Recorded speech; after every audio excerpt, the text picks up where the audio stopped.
invite Jay to begin.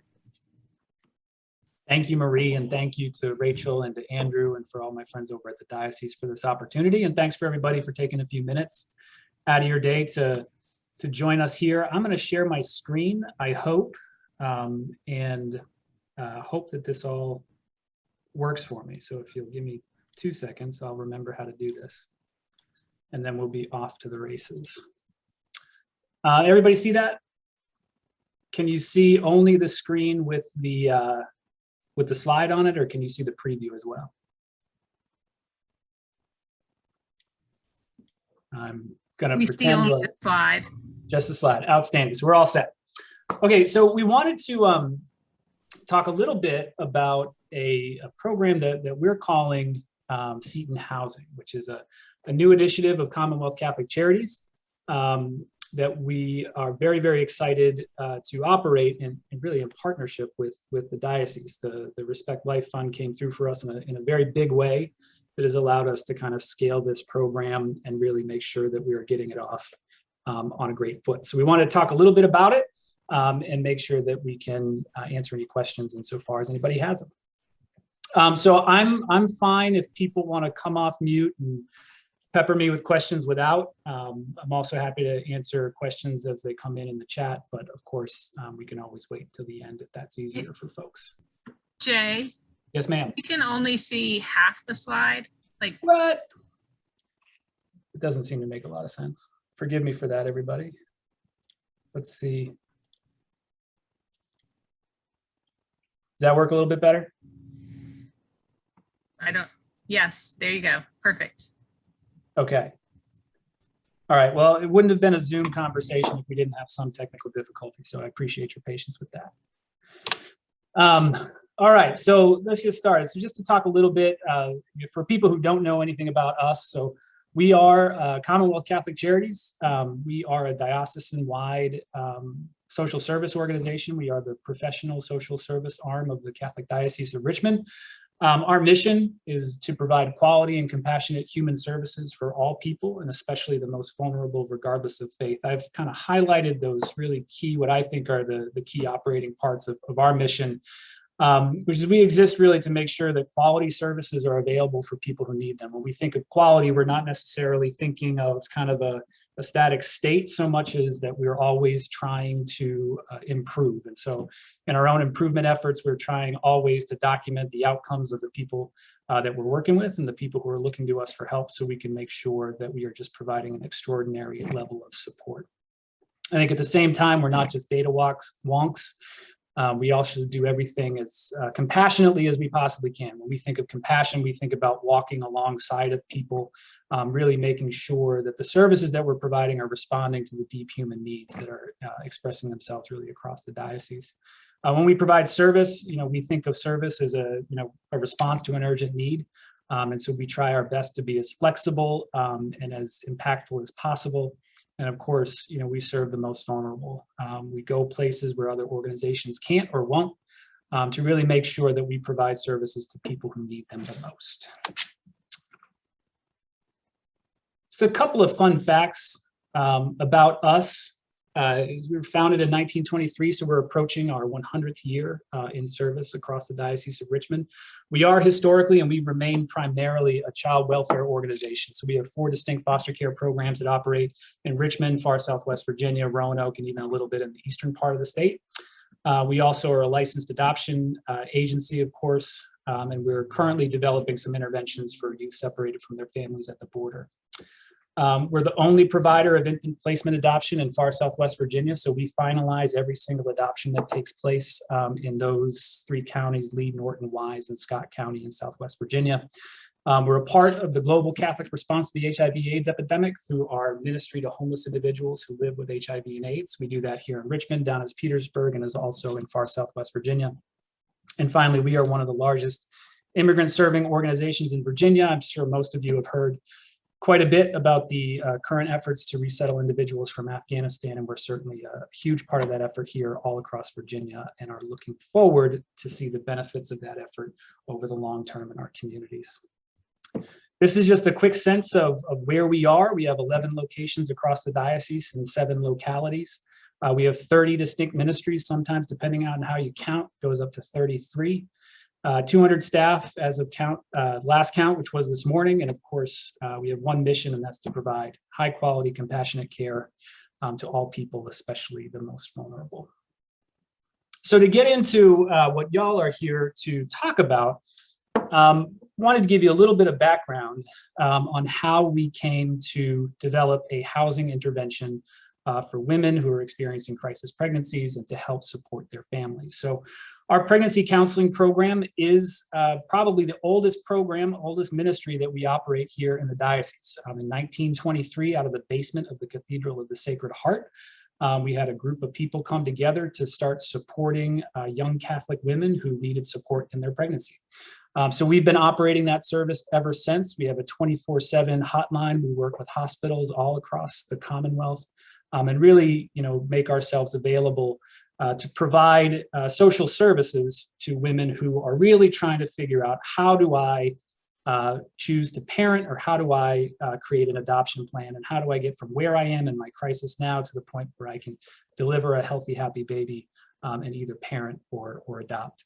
So our social service model really consists of accompanying young women, where we walk beside them, understand what their needs are, and do our best not only just to make connections where there's need for support, but also try to figure out how do we build on strengths and really make sure that people are able to thrive in the community.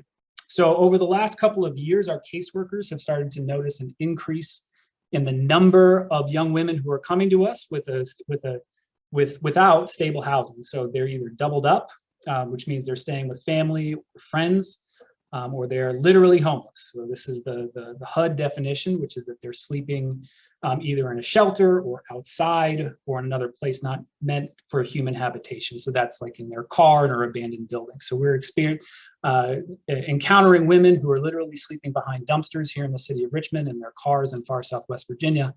And really, the message that we continue to hear is that I would choose to parent, or I would choose to create an adoption plan if only I could find stable housing. So this key feature of housing instability was a factor in the decision-making process about whether somebody would choose to parent or to adopt. And so what we took a step back and said is, well, what is it that we could do within the capacity of Commonwealth Catholic Charities to really help answer that question? How can we provide a housing intervention that would resolve the problem of but for stable housing, someone being in a position to choose to make a parenting plan or to choose to adopt. As we did some additional research, we found that housing instability is a huge factor of negative health outcomes, both during and after pregnancy. Unstably housed women have a 20% higher chance of experiencing a preterm birth than their stably housed peers. And prenatal housing instability has been linked to increased risk for maternal hypertension, anemia, and other hemorrhages during pregnancy. So there's a significant risk for pregnant women who are homeless to develop some of these adverse outcomes, both during pregnancy, but also post-pregnancy. So unstably housed women are 60% more likely to have a long hospitalization after their delivery, and are 170% more likely to visit the emergency room within 3 months after giving birth. So what we're trying to figure out is there something that we could do to both resolve this crisis, this crisis at the front end when people are trying to determine whether or not we can create a parenting plan or an adoption plan, but also figure out over the long term, how do we make sure that women and their babies are able to thrive, reduce some of those negative health outcomes, and really help people grow as a family in the community. So that's the problem. So what we started to think about was some of the historical models that have been developed to try to provide housing for women who are experiencing crisis pregnancy. So Commonwealth Catholic Charities over the 100 years that we've operated, at different times have had, maternity homes and other group home interventions that have really been designed to provide a temporary solution during the pregnancy period, but very limited support after that. And then, at Catholic Charities, we operate a number of housing programs, permanent supportive housing programs, rapid rehousing programs. So we have quite a bit of experience, and even in our foster care program, we operate an independent living service. So what we were trying to evaluate is if we were to provide a housing intervention, would we go a group home route or an independent living route? Ultimately, I'll let the cat out of the bag. We have opted to provide an independent living intervention, and primarily because we believe that the benefits of going the independent living route far outweigh the negatives. I think one of the only negatives of operating an independent living model is that the being geographically dispersed with a scattered site model sometimes can be a challenge to achieve scale and make sure that services and supports are provided equitably at all locations. But I think, primarily for the reasons that independent living allows us to be very, very low barrier, meaning that we can serve any woman regardless of her criminal history, regardless of her history of substance use issues, regardless of whether or not she's in a domestic violence situation. We can really develop a host of services to really wrap around an individual woman. So we're very, very person focused. We're not necessarily focused on building a program that people can experience over time. We only have to fund operations, which is a huge benefit to an independent living model where we're not having to fundraise to buy or facilitate the long-term payments on a home. And then, we're highly adaptable. One of the questions that we always ask ourselves is, if we get into a new program that we think is going to work and it doesn't, what do we do?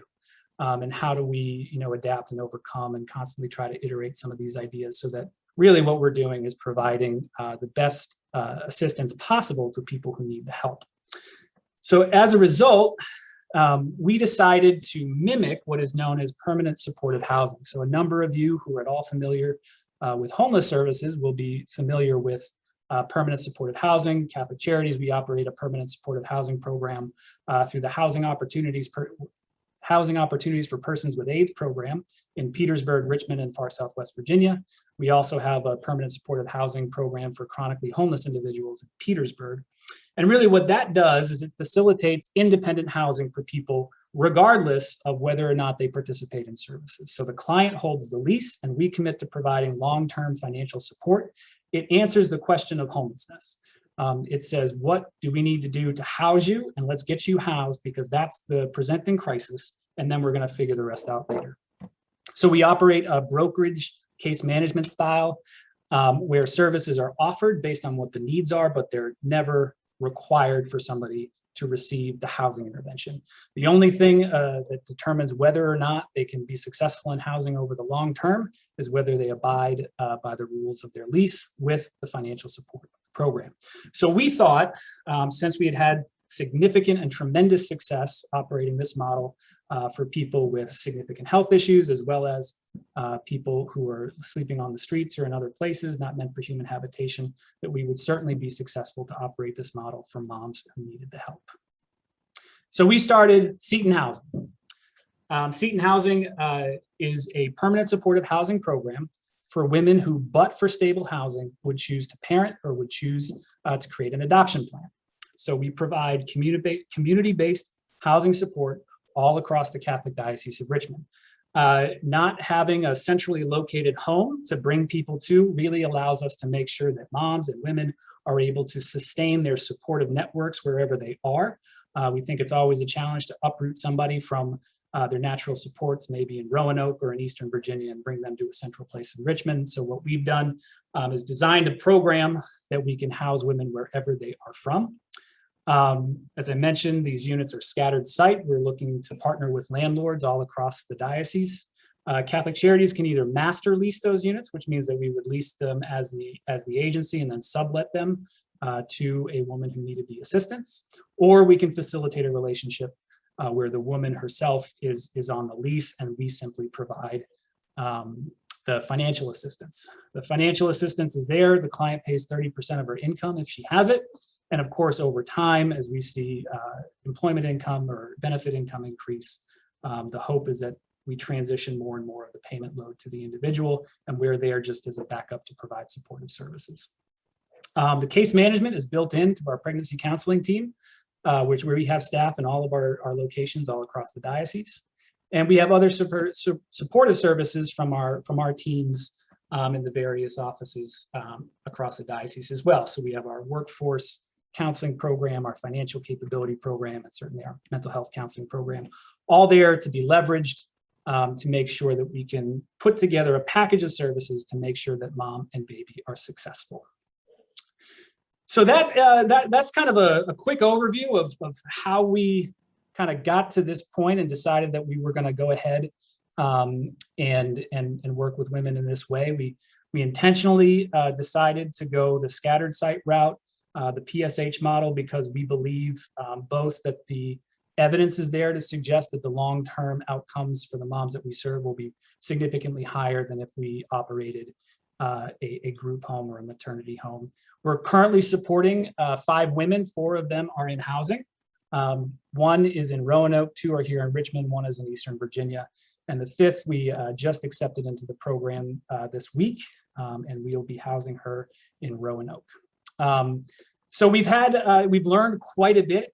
And I think that one of the things that we always try to tell our staff when we're rolling out something new is that if we're going to fail, we want to fail fast and we want to fail often so that we can correct and try to improve the services that we're providing. What we found, especially in the challenging housing market that we're in right now, Richmond, Virginia has one of the lowest vacancy rates in all of the United States.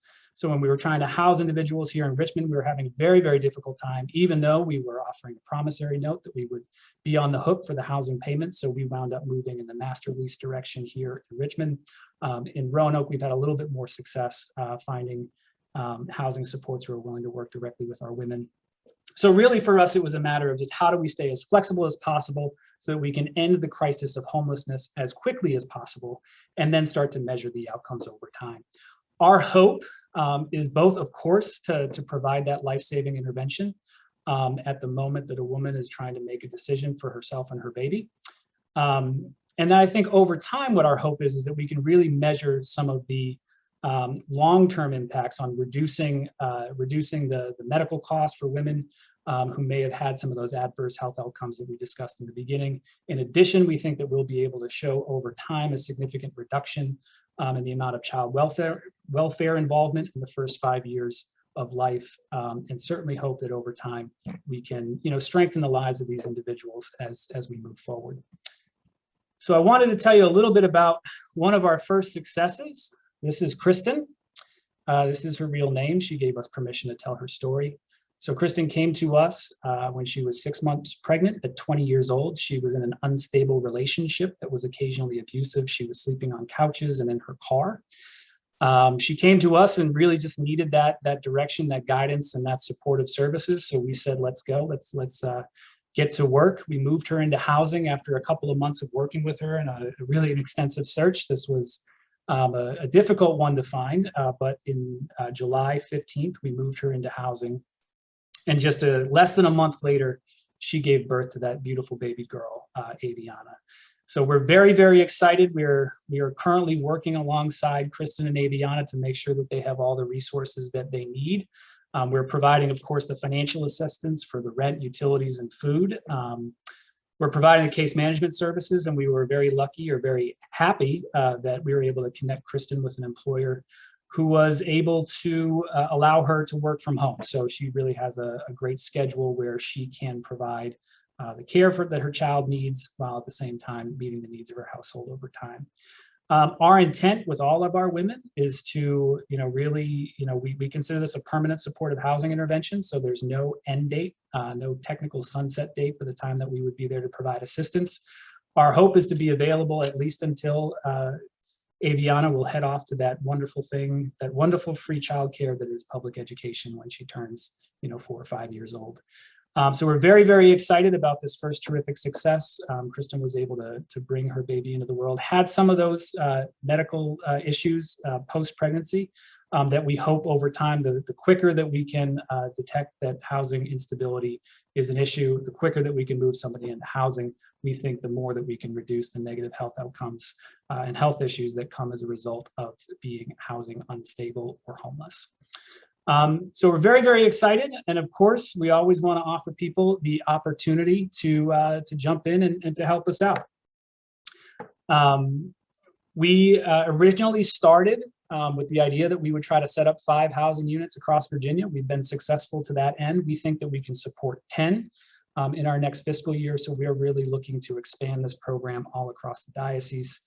Of course, these long-term benefits are safe, affordable housing. We have that one-on-one case management focusing on health, employment, and stability, access to all of our high-quality services that are really designed to really encircle a woman and make sure that she has all the resources that she needs. For a unit, we average about $1,000 a month. That varies depending on the market that we're in. And so typically what we tell people for $15,000 for the entire year, we can provide an additional unit to help a mom who needs the help.